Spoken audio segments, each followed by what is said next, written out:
ओमकार कदम अधिकची माहिती देत आहेत. काय घडतंय पाहूयात.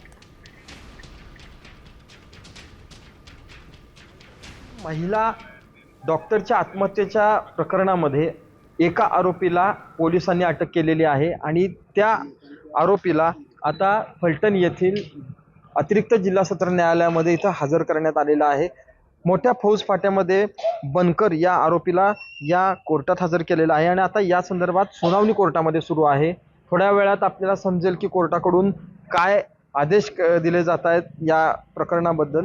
परंतु याच प्रकरणामधला दुसरा आरोपी आहे बदने, हा जो पोलीस आहे आणि हा अजूनही फरार आहे. त्यामुळेच एकूणच या सगळ्या प्रकरणामध्ये अजूनही पोलिसांना तो आरोपी सापडत नसल्यामुळे पोलिसांच्या बाबतीत सुद्धा प्रश्नचिन्ह उपस्थित होतंय.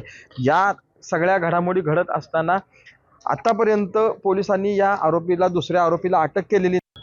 फलटण येथील महिला डॉक्टरच्या आत्महत्येच्या प्रकरणामध्ये आता isakal.com आहे देशातील नंबर 1 ची मराठी न्यूज वेबसाईट.